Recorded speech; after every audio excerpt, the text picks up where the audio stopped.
First back side piece வச்சுட்டு அதுக்கு மேலே ஃப்ரண்ட் சைடு. பேக் சைடு வந்து குப்பரை திருப்பி வச்சிடணும். அதே மாதிரி ஃப்ரண்ட் சைடு எப்படி வச்சுருக்கேன்னு பாருங்கள். தையல் பகுதி வந்து மேலே இருக்குது, மேல் பகுதி வந்து உள்ளே இருக்குது. இது பார்த்து கவனமாக வைங்க, இல்லைன்னா நம்ம பிரிச்சுட்டு அடிக்கிற மாதிரி இருக்கும். அதனால் ஃபஸ்ட்டு ஜாயின் பண்ணும்போது கரெக்டாக வச்சுக்கணும். 2 பக்க சைடும் மேல் பகுதி வந்து உள்ளதாக இருக்கணும். 2 தையல் போட்டுக்கலாம்.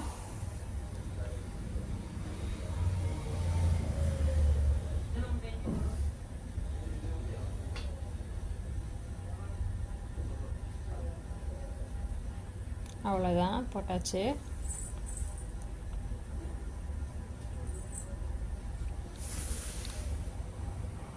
அடுத்தது ஃப்ரண்டில் பட்டி வச்சு அடிக்கணும். அதுக்கு நான் மெஷர்மெண்ட் வந்து கரெக்டாக எடுக்கல, அதனால் இப்போ அந்த மாதிரி மெயின் கிளாத்துக்கு மேலே அப்படியே வச்சு எவ்வளோ அளவுன்னு சொல்லி அளவெடுத்து அதுக்கு தகுந்த மாதிரி வெட்டி கரெக்டாக இது பண்ணிக்குவேன். இந்த மாதிரி செக் பண்ணிவிட்டு வச்சோம்னா கரெக்டாக இருக்கும். மார்க் பண்ணிவிட்டு அதுக்கு மேலே ஒரு 1/2 இன்ச்சு விட்டு வெட்டிக்கணும். அதே மாதிரி ஆப்போசிட் பட்டியும் ஒரே மாதிரி வச்சு கட் பண்ணிக்கலாம்.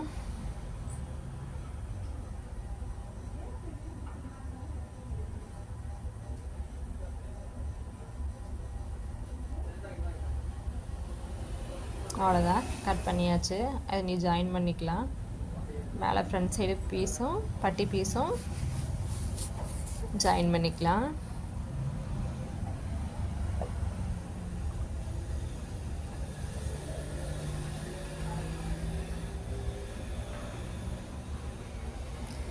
ஒரு தையல் மட்டும் ஓட்டிட்டு கரெக்டாக இருக்கா அப்படின்னு சொல்லி ஒரு டைம் செக் பண்ணிக்கலாம். ஏன்னா நம்ம அதுக்கு தகுந்த மாதிரி நெக்ஸ்ட் தையல் அட்ஜஸ்ட் பண்ணிக்கலாம்.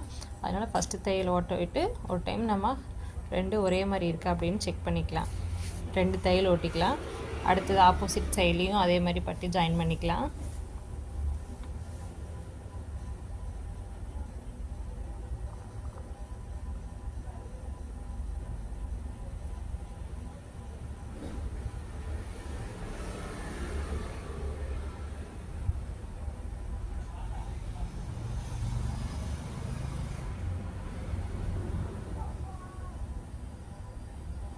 இப்போது 2 பக்க சைடும் கரெக்டாக இருக்கான்னு செக் பண்ணிக்கலாம். ஒவ்வொரு டைமும் ஜாயின் பண்ணும்போது நாம் கரெக்டாக இருக்கான்னு செக் பண்ணிவிட்டு அடிச்சுக்கலாம்.